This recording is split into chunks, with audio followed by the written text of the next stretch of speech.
students, welcome to practical component of IPCC, that is DBMS, of course code BCS403. So in BCS403, we have total 7 lab programs. So today we learn how to execute the first program. So the first program is create a table called employee and execute the following. So before creating a table, we have to create a database. So to create a database in Windows, we have to open command prompt. So in command prompt, we have to change the directory. To change the directory, we have command called cd space, and we have to access the MySQL path. So for that, open local disk C under program files, and the third, search for a MySQL and click on that, and click on MySQL Server 8.0, and the third, open bin, and here just click on this menu bar and just copy the path and return back to command prompt, cd space, copy the link, click enter. So then to access the MySQL, we have a command called MySQL space -u space root space -t, click enter.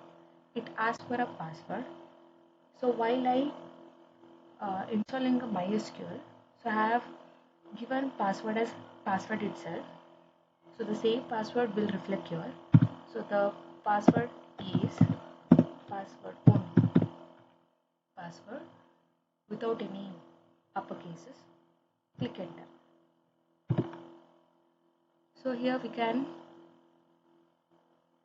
check that. So here my path is changed from user HP to MySQL. So this is how we can access MySQL in command prompt in the operating system called Windows. So to know, before creating a database, we have to check which are all the databases which is already there in a MySQL. So for that, we have a command called show databases. Show databases, semicolon, enter. So these are the default databases which are created during MySQL. So as you know, syllabus said, you have to create a table called employee.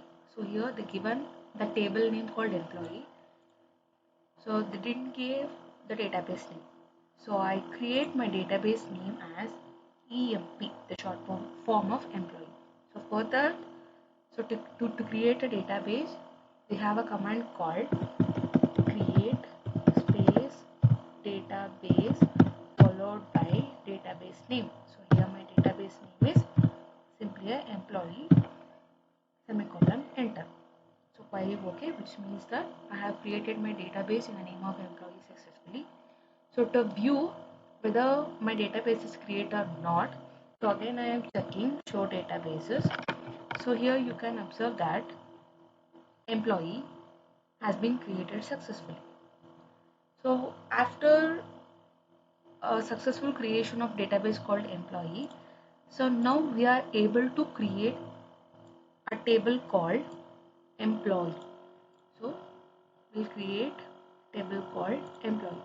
So for that, we have a command called create table.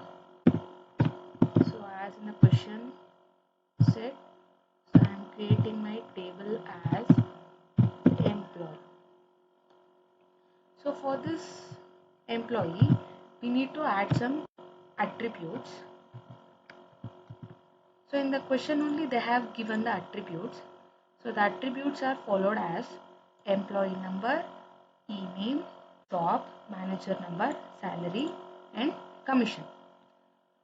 So we have to create these attributes followed by their data types. So let us create the same. So here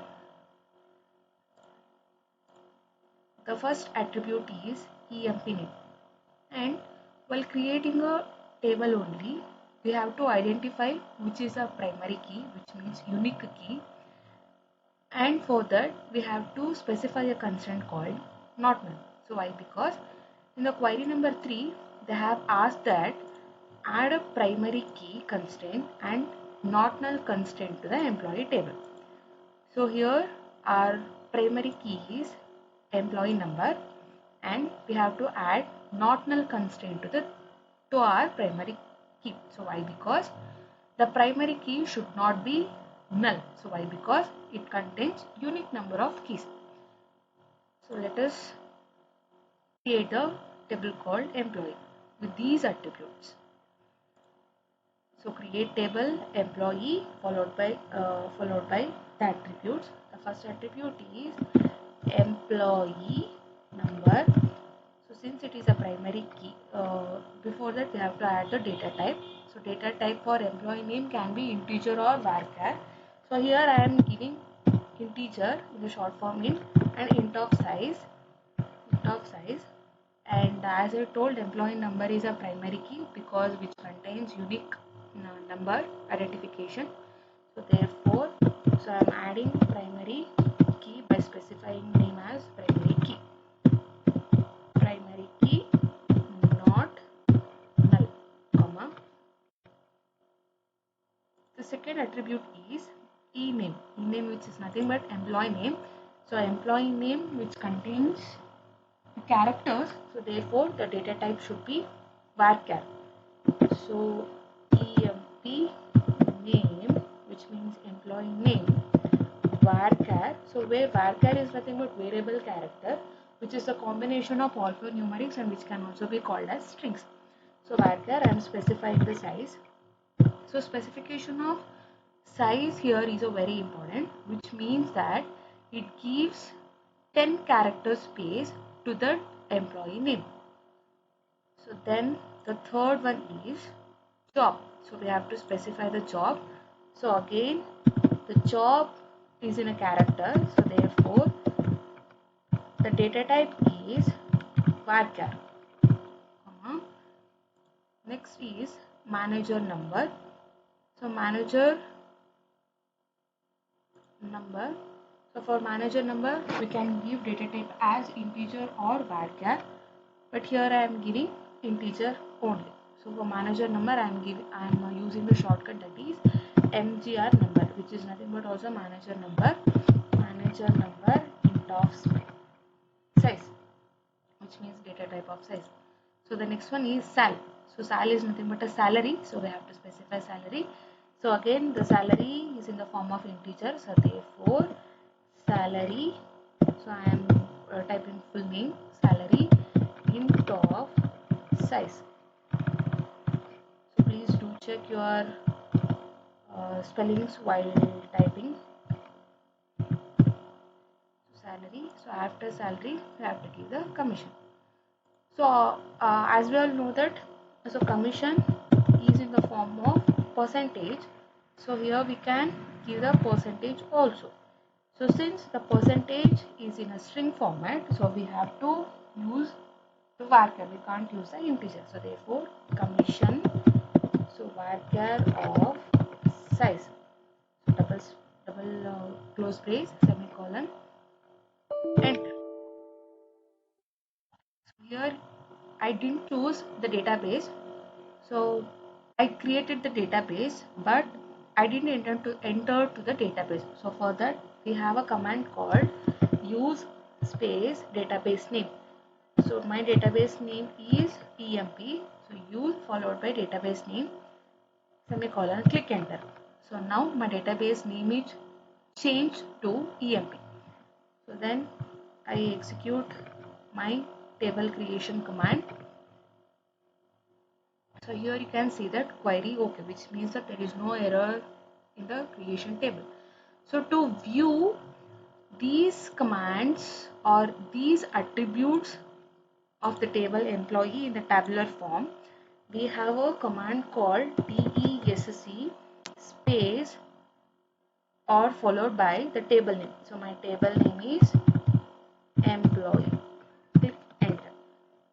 So DESF is nothing but description of that particular table called employee. So here you can see that. So what are all the things we written here in the command? So here we are viewing in a table form and with these attributes and with these fields. So here you can observe that. So we have used a primary key as a not null to the attribute called employee number.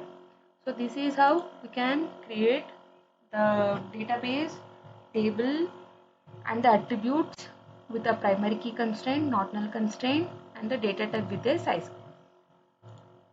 So for the next, so already we have created this query number 3, and let us go for the query number 1, that is create a user and grant all the permission for the user. So in the query they are asking for create a new user with your WIST username and grant all the permission to the user, which means update, alter, read, write, drop or delete, etc. So for that we have a command called create user, which means new user. So I am giving my user as user3. So why I am giving user3 as 3 means, so in the previous program I have used my username as user1 and user2. So therefore here I am giving as user3. But if you are a fresh user means you can give it as a user1 also. So user1 add, so then we have to specify the host name. So the host name of my PC is localhost within the single quote space, which should be identified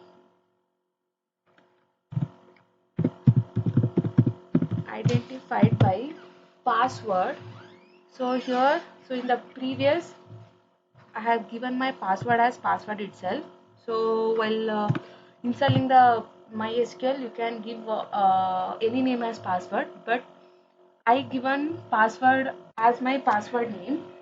So here the same I am giving, that is identified by password, and that should be within the single quotes. So password quote close semicolon enter. So here you can see that query OK, which means I have created my user as user3 with a password successfully. So in the query they have asked create the user followed by grant all the permission. So till now I have created my user.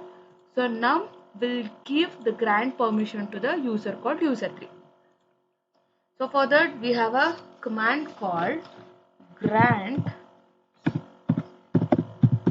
So grant all privileges. Privileges are nothing but permissions itself. So privileges. So please do check out your spellings while typing, else you can come across with the errors. So on the, so this is standard syntax. So asterisk, comma, full stop, asterisk. So why here is asterisk means, so in the mathematics for all we'll give the symbol called V in between the dash, but in the DBMS or in the MySQL this asterisk is called as for all, which means for all. So hence we have taken this asterisk. So next line 2. So you can continue in the same line. So for ambiguity purpose I am typing in different lines. So followed by username. So as in the previous, while creating my user, I have given username as user3. So user3, and I have to specify my host name. So my host is localhost. Localhost within the single quotes, semicolon, enter. So here you can see that query OK, which means that I have given all permissions to my user and with the local host. So this is how query 1 will execute.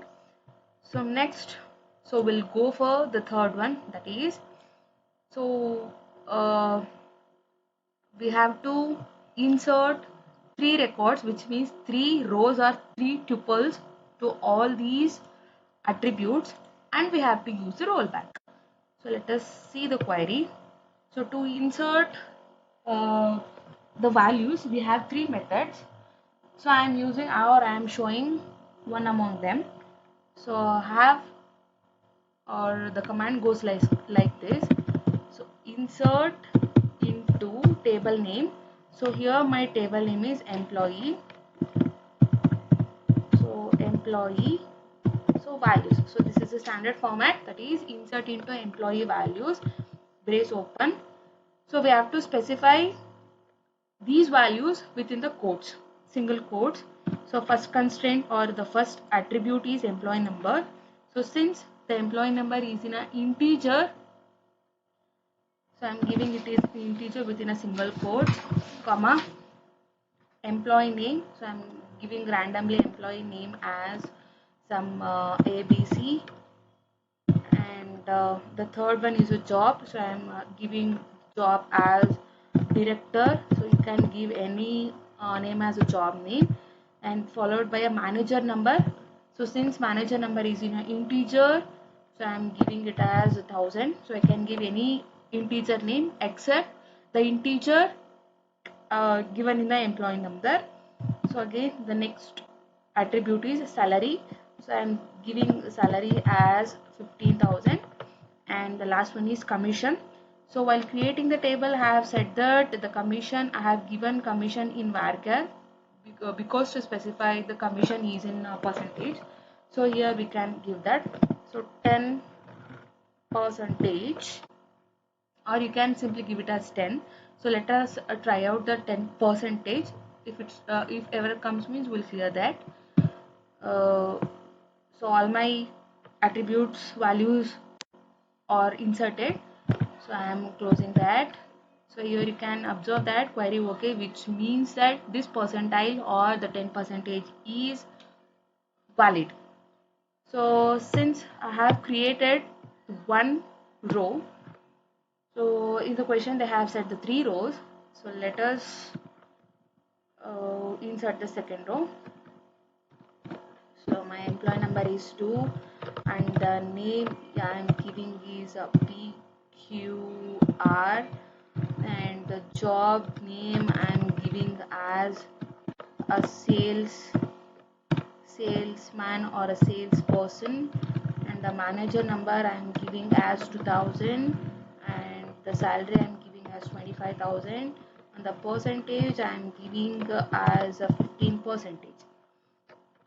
So enter. So my second tuple got inserted, and I am inserting the third tuple. My employee number is 3, and employee name is XYZ, and the job name I am giving is manager, and manager name I am giving is 3000, and salary is 35,000, and commission I am giving is 25,000. So successfully I have created 3 tuples. So to see these 3 tuples in a tabular form, so we have a command called select star from table name. So my table name is employee. So here I can see that. So whatever the values I have specified through the command, so here you can see it in a table. So here you can observe that star, which means previously I said for all. So this is our second command, second query. So we have come across with the first, second and third, and in the second they said use rollback. So to use rollback, so we have a command called just rollback semicolon. So query OK. So after also So we'll get the same table. So there is no difference. So why we use rollback will be discussed in the theory classes. So till now just view how rollback works. So next, the last one is insert null values to the employee table and verify the result. So let us insert a null value, which means let us create another tuple in null value. So for that, insert into employee values. So as I said, null values. The values are of all the attributes are where there comes an error, that is field employee number doesn't have default value. So why this employee number means, while creating a table, so we have given that employee number is a primary key, should not be null. So that's why here the error is coming. So this is the result of the last value. So this is how program 1 will goes. Thank you.